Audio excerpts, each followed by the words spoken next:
అతి పరిశుద్ధుడగు క్రీస్తేసు నామమందు నా ప్రియ సహోదరి సహోదరులారా, ఈనాటి ఈ వాక్య సందేశము ద్వారా దేవాది దేవుడు మిమ్ములను జ్ఞాన స్నానమందు మరింత స్థిరంగా నిలబెట్టి తన హేరాళమగు కృపావరములతో దీవించున్నట్లుగా నేను ప్రార్థిస్తూ ఉన్నాను. ప్రియులకు సహోదరి సహోదరులారా, ఈనాడు మనము స్వీకరించినటువంటి ఈ జ్ఞాన స్నాన భాగ్యమును గురించి మనం ధ్యానం చేస్తా ఉన్నాం. మీరు గమనించి ఉన్నట్లయితే పురాతనమైనటువంటి దేవాలయాల్లోనూ, అదేవిధంగా ప్రాచీన సాంప్రదాయాలు కలిగినటువంటి సంఘాల యందు వారి వారి దేవాలయాల ముంగిట ఒక చిన్నపాటి తీర్థ జలం యొక్క పాత్రను ఉంచుతారు. చర్చిలోనికి ప్రవేశించేటప్పుడు వారు ఆ తీర్థ జలమునందు తమ చేతి వేళ్లను ముంచి ఒక శిలువ గుర్తు రూపంలో తమ నుదుటి మీద వేసుకుని దేవాలయంలోనికి ప్రవేశిస్తారు. ఆ విధంగా వారికి ప్రార్థన ఆరంభిస్తారు. ఇది ప్రాచీన కాలపు ఒక కథోలిక సాంప్రదాయం. ఎందుకు ఈ విధమైనటువంటి తీర్థ జలమును మనము ప్రోక్షించుకునడము లేదా వాటిని తాకడం అనేది చేస్తూ ఉంటాం? మొట్టమొదటిగా ఈ తీర్థ జలం ఏదైతే ఉందో ఇది ఆశీర్వదించబడినటువంటి జలము. జ్ఞాన స్నానమందు వినియోగించబడేటువంటి ఆ నీరు కూడా ఈ విధంగానే ఆశీర్వదించబడడం జరుగుతుంది. మరి ఎందుకు ఈ ఆశీర్వాద జలమును మనం నుదుటికి రాసుకుంటాం లేదా జ్ఞాన స్నానమందు వినియోగిస్తాము అంటే, ఈ జలము ఆశీర్వదించబడినది కావున ఇది దైవశక్తి యొక్క ప్రత్యక్షతను కలిగి ఉంటుంది. ఈ జలము ప్రోక్షింపబడిన ప్రతి చోట ఆ వ్యక్తులు, ఆ స్థలములు ఆశీర్వదించబడతాయి. ఒక్కసారి నీవు ఈ జలమును తాకుతా ఉన్నప్పుడు గుర్తించుకో, నీవు ఆశీర్వాదం పొందుతున్నాం. ఏ విధంగా? ఇదిగో నీ యందు ఉండేటువంటి అనారోగ్య స్థితిగతుల నుంచి ఈ జలము విముక్తి చేస్తుంది. దుష్ట పిశాచ పీడన నుంచి నీకు విడుదలనిస్తుంది. ఆ విధంగా నీవు ఒక ఆశీర్వాదాన్ని పొందుకుంటావు అనేది ఒక అర్థమైతే, మరొక అర్థము నీకు నీ జ్ఞానస్నాన భాగ్యాన్ని ఈ జలము గుర్తు చేస్తుంది. ప్రతిసారి తీర్థముతో నీవు ప్రోక్షింపబడినప్పుడు గుర్తించుకో, నీవు నీ జ్ఞానస్నాన భాగ్యాన్ని గుర్తు చేసుకుంటున్నావు. ఏంటి ఈ జ్ఞానస్నాన భాగ్యము? ఈ లోకములో మనం చూసినట్లయితే ప్రతి ఒక్కరు కూడా ఒక ఐడెంటిటీతో బ్రతుకుతారు. ఏంటి నీ ఐడెంటిటీ అని నేను మిమ్మల్ని ప్రశ్నిస్తే, ఇప్పుడు అందరూ కూడా వెంటనే గుర్తు చేసుకునేది ఆధార్ కార్డు. ఆధార్ కార్డే మనకు ముఖ్యమైనటువంటి గుర్తింపు కార్డుగా ఉన్నది. ఎక్కడికి వెళ్ళినా, ఏం చేసినా నీ ఆధార్ కార్డు ఉందా లేదా అనే చూస్తారు. ఇది మనకు ఒక ఐడెంటిటీ. భారతదేశ పౌరసత్వం కలిగిన వ్యక్తి అని నిరూపించేటువంటి ఒక ధృవపత్రం ఇది. అదే విధముగా మనము ఒక క్రైస్తవులుగా మనకొక గుర్తింపు కావాలి. దేవుని బిడ్డలుగా మనకొక ఐడెంటిటీ కావాలి. దానిని రూఢిపరిచేది ఏదైనా ఉందా అంటే జ్ఞాన స్నానమే.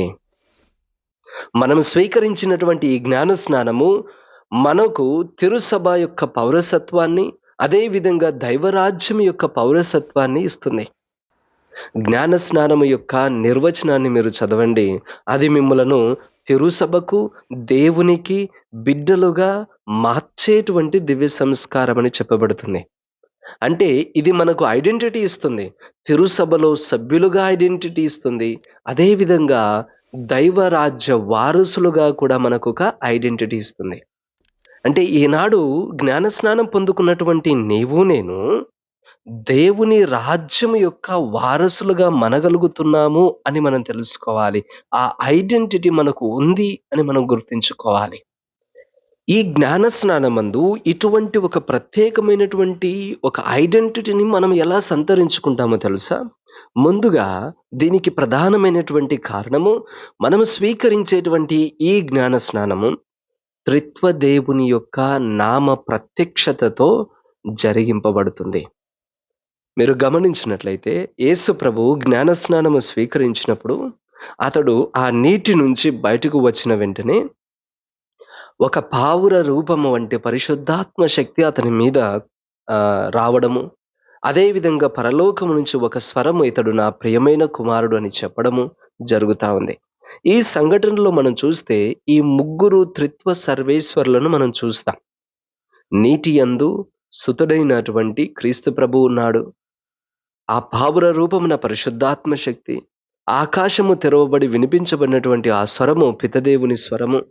ఆ విధంగా ముగ్గురు సర్వేశ్వరుల ప్రత్యక్షత అక్కడ ఉంచబడింది. మనము ఇప్పుడు స్వీకరించేటువంటి ప్రతి జ్ఞానస్నానమందు కూడా ఈ ముగ్గురు సర్వేశ్వరుల యొక్క నామాన్ని ఉచ్చరింపబడతాం. ఈ ముగ్గురు సర్వేశ్వరుల యొక్క ఆశీర్వాదము అక్కడ మనకు ఇవ్వడం జరుగుతుంది. వారి నామమును బట్టి మనము జ్ఞానస్నానము స్వీకరించడం జరుగుతుంది. ఎందుకంటే యేసు ప్రభువే చెబుతాడు, మత్తయి శుభవార్త 28వ అధ్యాయము చివరి వచనాల్లో మనం చదివినట్లయితే అతడు ఇలా చెబుతున్నాడు, పితా పుత్ర పవిత్రాత్మ నామమున మీరు వారిని నా శిష్యులుగా చెయ్యుడు అని ప్రభువే వారికి ఒక బాధ్యతనిచ్చాడు. కాబట్టి ప్రభువిచ్చిన బాధ్యతను ఈనాడు మన తల్లి తిరుసభ స్వీకరిస్తూ ఈనాడు గురువుల ద్వారా అదే విధమైనటువంటి త్రిత్వ సర్వేశ్వరుని నామము పేరిట మనము జ్ఞానస్నాన భాగ్యాన్ని పొందుతున్నాం. కావున వారి పేరు మీదుగా చేయబడిన ప్రతీది కూడా ఒక గొప్ప ఆశీర్వాదాలతో నింపబడుతుంది. మరి జ్ఞానస్నానమందు మనము రకరకాల వస్తువులు వినియోగించి ఆశీర్వాదాలు ఇవ్వడం జరుగుతుంది. అది ఎందుకు జరుగుతుంది? మొట్టమొదటగా నీరు ఇక్కడ మనం వినియోగిస్తాం.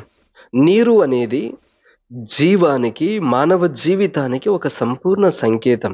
నీరు జీవధాతువు, అంటే జీవమునకు మూలము, జీవమునిచ్చేది. ఆఖరికి సైంటిస్టులు కూడా చెబుతారండి, మొట్టమొదటి జీవము నీటిలోనే ఉద్భవించింది అని. కాబట్టి నీరు అనేది జీవానికి గుర్తు. కాబట్టి ఈ నీటిని, అంటే జీవమయమైనటువంటి దానితో మనం ఆశీర్వదించబడుతున్నాము. అంటే ఒక జీవ ద్వారా మనలో ఉద్భవిస్తుంది, ఒక దైవ జీవము మనలో ప్రవేశిస్తుంది. అంతేగాక ఈ నీరు శుద్ధి చేయడానికి కూడా వినియోగించబడేటువంటి వస్తువు. అందుకే ఇది ఒక ఆంతరంగికమైన శుద్ధి కూడా చేస్తుంది. మనలో ఉన్నటువంటి జన్మ పాపమును, ఇతర పాపములనన్నింటినీ కూడా ఇది శుద్ధి చేస్తుంది.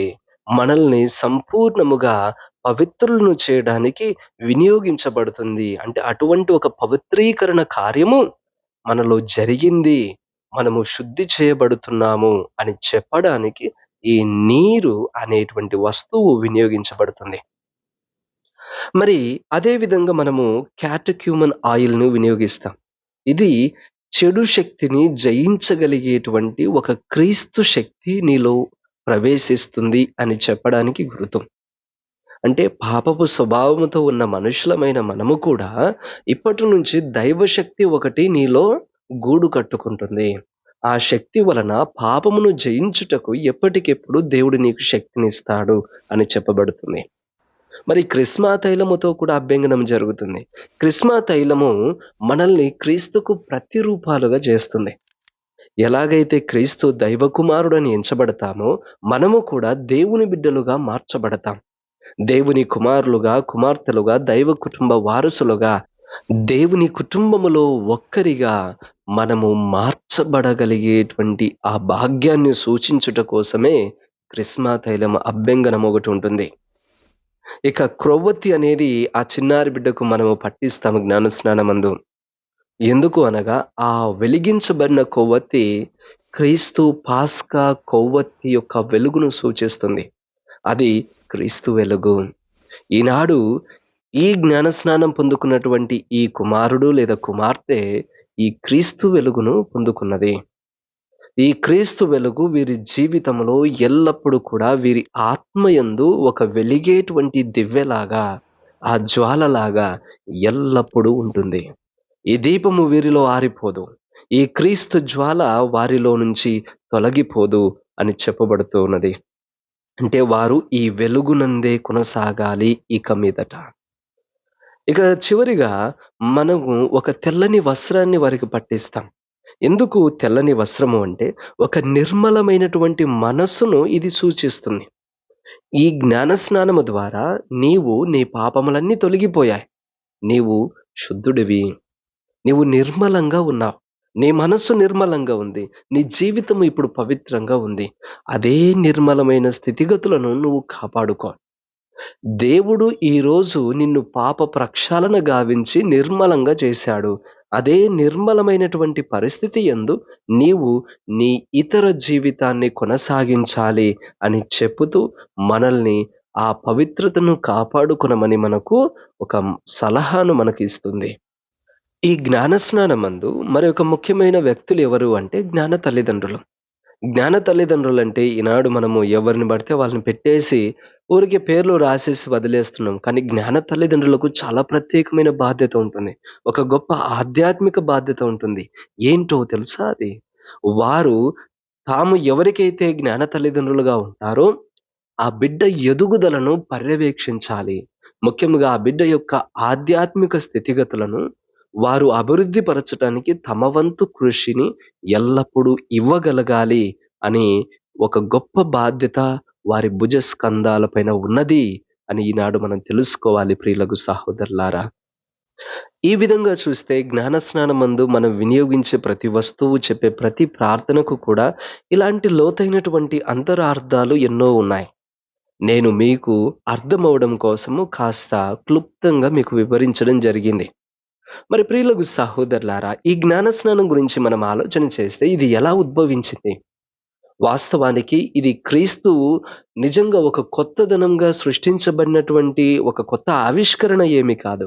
ఇది అప్పటికే వారి యొక్క ఆచరణలో ఉన్నటువంటి ఒక ఆచారం ఒకటి ఉన్నది. జ్ఞానస్నానపు యోహాను గారు జ్ఞానస్నానం ఇచ్చారు. వారికి ముందుగా యూదులు కూడా ఇటువంటి ఒక జ్ఞానస్నాన సాంప్రదాయ విధానం వాళ్ళకొకటి ఉన్నది. వారి విధానంలో మిక్వే అనేటువంటి ఒక నీటి కుంట దగ్గర ఇటువంటి ఒక జ్ఞానస్నాన సాంప్రదాయం చేసేవారు. వారు దానిని ఒక పాప సంకీర్తన ప్రత్యామ్నాయంగా వినియోగించేవారు. ఒక ఆధ్యాత్మిక శుద్ధిగా ఆ స్నానాన్ని వారు ఎంచేవారు. సాధారణంగా ఆనాటి యూదులాగు వారిలో పురుషులు ప్రతి విశ్రాంతి దినానికి ముందు అక్కడ ఈ స్నానాన్ని ఆచరించేవారు. స్త్రీలైతే నెలకు ఒక్కసారిగా ఈ యొక్క స్నానాన్ని స్వీకరించేవారు. అదేవిధంగా ఎవరైనా యూదా మతంలోనికి రావాలనుకునేటువంటి వ్యక్తులు కూడా ఈ యొక్క స్నానాన్ని ఆచరణగా వారు తప్పనిసరిగా పాటించాల్సి ఉండేది.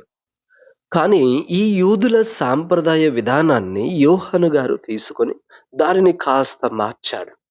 యోహాను గారు ఈ జ్ఞాన స్నానాన్ని ఒక పరివర్తనే ముఖ్యమైనటువంటి ధ్యేయంగా బోధించాడు ఈ జ్ఞాన స్నానాన్ని.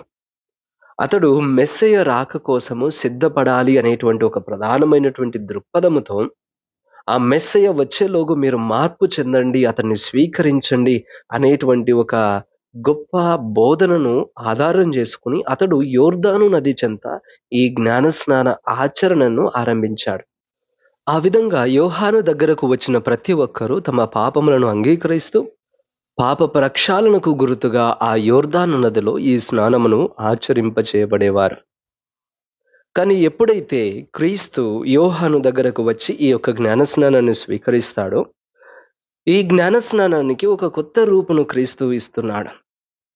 అప్పటి వరకు ఎన్నోసార్లు ఆచరించబడేటువంటి ఈ జ్ఞానస్నాన విషయంను దీనికి ఒక ఏకత్వపు రూపాన్ని, అంటే ఒకే ఒక్కసారిగా ఆచరించగలిగేటువంటి విధానంగా ప్రభు మారుస్తున్నాడు. ఎందుకనగా అతడు తన జీవితంలో ఇది ఒక్కసారి స్వీకరిస్తాడు కాబట్టి. అంటే ఈనాడు కూడా మన శ్రీ సభలో ఒక మనిషి తన జీవితంలో ఒకేసారి స్వీకరించగలిగేటువంటి దివ్య సంస్కారాలలో ఇది ఒకటి, మొట్టమొదటిది కూడా. కాబట్టి ఒక క్రైస్తవుడు తన జీవన గమనములో స్వీకరించాల్సిన మొట్టమొదటి దివ్య సంస్కారము జ్ఞానస్నానమే. ఈ జ్ఞానస్నానము ఇది మొదటిదే కాదు, మిగిలిన అన్ని దివ్య సంస్కారాలను లోకొనడానికి ఇది ఒక మార్గము కూడా. అంటే ఈ జ్ఞానస్నానం లేకుండా ఒక వ్యక్తి ఇంకా వేరే ఏ దివ్య సంస్కారాన్ని కూడా స్వీకరించ యోగ్యుడు కాలేడు అని అర్థము. కావున జ్ఞానస్నానము మొదటి దివ్య సంస్కారము, మిగిలిన అన్ని దివ్య సంస్కారాలకు ఇదే మార్గము. ఇక్కడ మనం ఆలోచన చేయాలి. అసలు జ్ఞానస్నానం యొక్క నిర్వచనాన్ని మనం చూస్తే, జ్ఞానస్నానము అంటే మనలను జన్మ పాపము, ఇతర పాపములను మన నుండి తీసివేసి మనలను దేవునికి తిరుసభకు బిడ్డలుగా చేసేటువంటి దేవద్రవ్యానుమానం. మరి మన నుంచి జన్మ పాపము, ఇతర పాపాలను తీసేయడానికే ఇది ప్రధానమైనటువంటి దివ్య సంస్కారంగా ఉంటుంది. మరి క్రీస్తు ఎందుకు స్వీకరించాడు? మనం ఎందుకు స్వీకరిస్తున్నాము? మనలో జన్మ పాపముంది, ఇతర పాపాలున్నాయి. మనం స్వీకరిస్తున్నాము అంటే దాంట్లో అర్థముంది. మరి క్రీస్తు ఎందుకు స్వీకరించాలి? అతని యందు జన్మ పాపము లేదు. వాస్తవానికి వారి తల్లియగు మరియమాతలోనే జన్మ పాపం లేదు. మరి క్రీస్తు ఏ పాపము చేయనటువంటి వ్యక్తి. కాబట్టి అతనిలో ఇతర పాపాలు కూడా లేదు. మరి ఎందుకు క్రీస్తు ఈ జ్ఞానస్నానం స్వీకరించాలి? ఎందుకు స్వీకరించాడు అంటే, క్రీస్తు మనతో పాటు ఐక్యమై ఉన్నాడు అని చెప్పడం కోసము క్రీస్తు ఈ జ్ఞానస్నానాన్ని పొందాడు. అంటే మనతో పాటు అతడు కూడా ఏకమవుతున్నాడు. మన స్వభావంలో ఏకమవుతున్నాడు. ఎందుకు ఆ విధంగా అతడు జ్ఞానస్నానం స్వీకరించాలి అంటే, ఎందుకు అనగా ఒక పక్క పాపమే లేనటువంటి దైవమున్నాడు. మరో పక్క పాపపు స్వభావము కలిగినటువంటి మానవులు ఉన్నారు. కానీ వీరి ఇద్దరిని కలపగలిగేటువంటి ఒక మార్గం అనేది లేదు.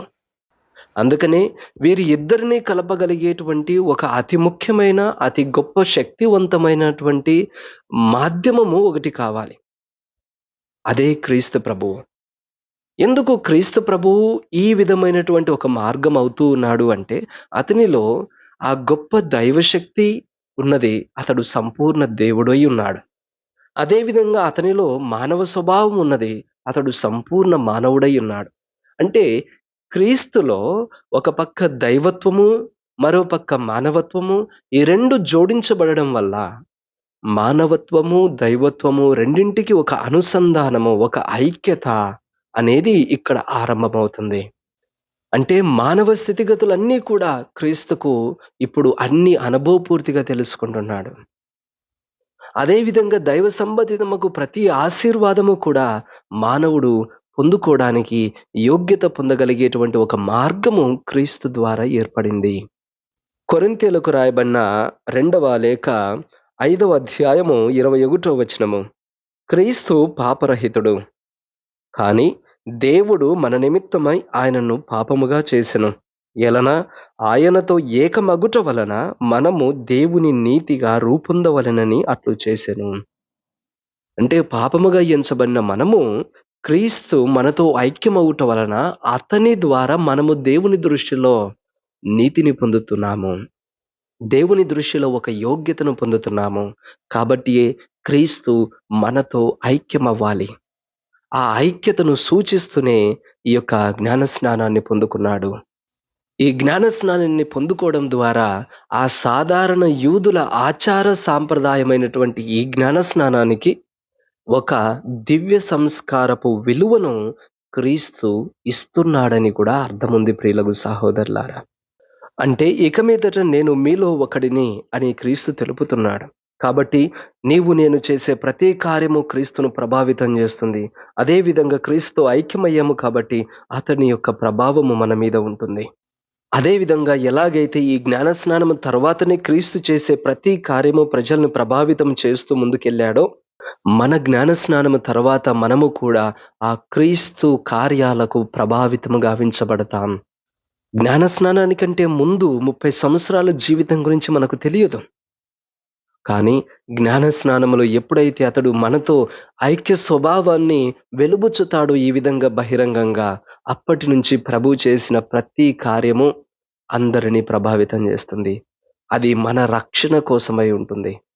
అందుకే ఈ జ్ఞానస్నానములో క్రీస్తు మన మానవ స్వభావములో భాగం పొందుకున్నాడు, ఐక్యత పొందుకున్నాడు అని మనం అంగీకరించగలగాల.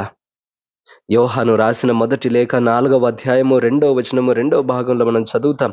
యేసు క్రీస్తు మానవ శరీరము ధరించనని ఒప్పుకొను ప్రతి ఆత్మ దేవునికి సంబంధమైనదే.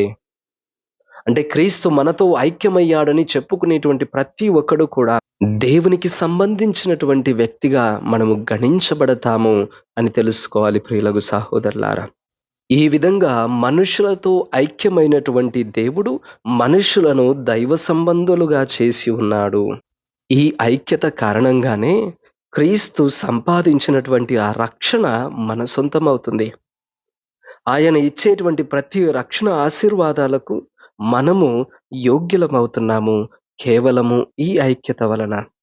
ఈ జ్ఞానస్నానమందు మరి ఒక అతి ముఖ్యమైనటువంటి విషయం ఏంటి అంటే, మనము ఒక ఆధ్యాత్మికమైన, ఆంతరంగికమైన ఒక ముద్రను పొందుకుంటాం.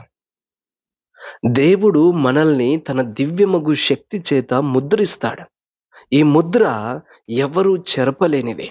ఎవ్వరు తొలగించలేనిది. ఎంతటి పాపము కూడా మన నుంచి ఈ ముద్రను తీసివేయదు. ఏంటి ఆ ముద్ర? ఒక జ్ఞానస్నానపు ముద్ర. ఇది దేవుడే స్వయముగా మనలో ముద్రింపజేస్తాడు. ఏంటి ఈ ముద్ర యొక్క ప్రాధాన్యత అంటే, ఇదిగో ఈ ముద్ర వలన, ఈ జ్ఞానస్నానం వలన నీవు దేవునికి సంబంధించిన వాడవు. నీ మీద సర్వాధికారము నీవే స్వతహాగా దేవుని చేతుల్లోనికి అప్పగిస్తున్నావు. దేవా! నేను నీకు సంబంధించిన వాడిగా ఉండాలనుకుంటున్నాను కాబట్టి నేను జ్ఞానస్నానం స్వీకరిస్తున్నా. ఈనాడు చాలా మందిమి కూడా మనము చిన్నారి బిడ్డలకి జ్ఞానస్నానం ఇస్తాం. అనేక మంది వాదిస్తారు. ఎందుకు ఆ చిన్నారి బిడ్డలకు ఏం తెలుసని మీరు జ్ఞానస్నానం ఇస్తారు అని. నిజమే, ఆ బిడ్డలకు ఏమీ తెలియదు. అయినా కూడా జ్ఞానస్నానం ఇవ్వాలి. ఎందుకు అంటే ఆ పసి ప్రాయము నుంచి వారు దైవ సంబంధులుగా బ్రతకాలి. మీరు గమనించినట్లయితే మీరు ఏదైనా పంట వేసినప్పుడు, ఉదాహరణకు వరి పంట వేస్తున్నారనుకోండి. అక్కడ మీరు చక్కగా ఎదిగినటువంటి వరి మొక్కలను పెరుక్కొని వచ్చి నాటుతారా? ఏదైతే కాపుకు సిద్ధంగా ఉందో అటువంటి మొక్కలను తీసుకొచ్చి మనం నాటితే పంట వస్తుందా? రాదు. కానీ లేలేత నారను మనం తీసుకొని వచ్చి మన పంటల్లో నాటుతాం. దానిని చక్కగా కాపాడితే అదే ఒక ఫలమునిచ్చేటువంటి మొక్కగా ఎదుగుతుంది. ఈనాడు మనము చిన్న బిడ్డలుగా ఉన్నప్పుడే ఈ దివ్య సంస్కారాన్ని ఎందుకు ఇస్తున్నాము అంటే, ఒక దైవ ఆధీనమున దేవుని పొలమందు నాటబడిన బిడ్డలుగా మనం మార్చబడుతున్నాం.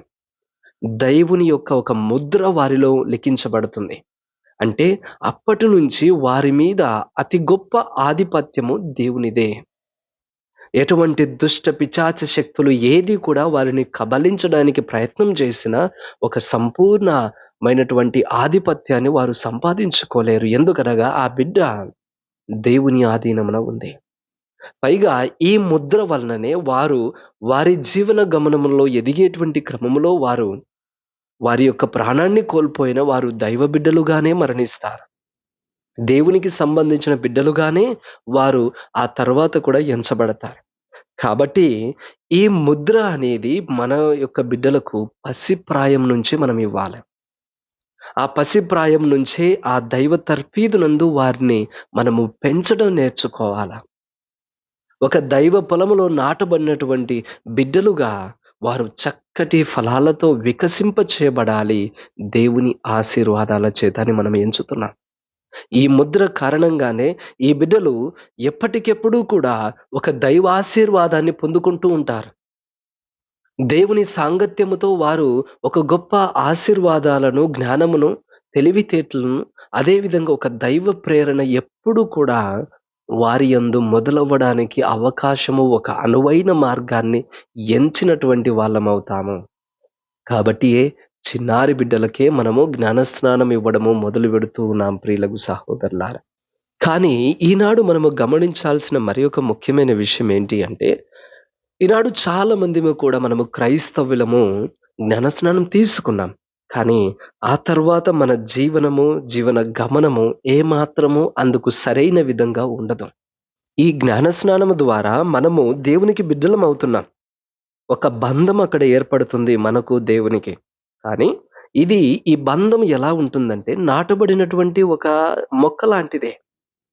ఈ మొక్కను జస్ట్ నాటాము ఇంక అయిపోయింది పెరగాలి అని అనుకుంటే మూర్ఖత్వం.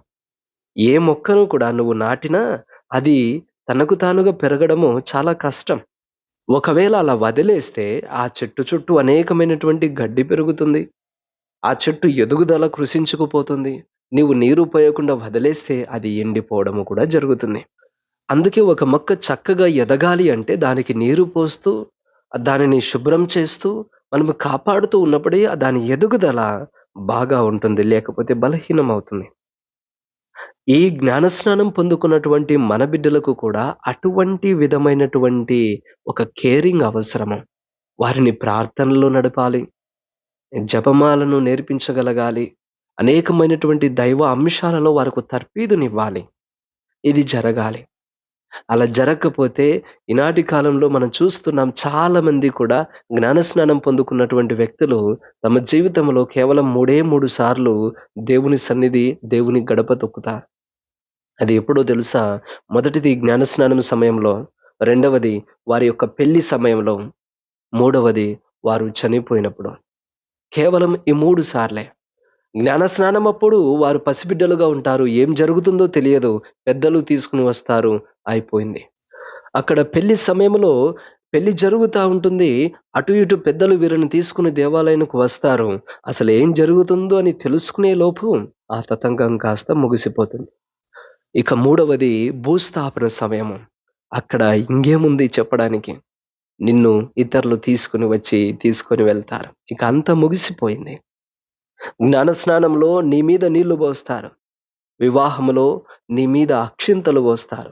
మరణ సమయంలో నీ మీద మట్టిని పోస్తారు. ఈ జీవితము 3 నాళ్ళ ముచ్చట అని బహుశా ఈ మూడింటిని బట్టి కూడా మనం చెప్పవచ్చు. అంటే మనము జ్ఞానస్నానం తీసుకున్నటువంటి క్రైస్తవులము ఇలా ఉండకూడదు అని కూడా మనం నేర్చుకోవాలి.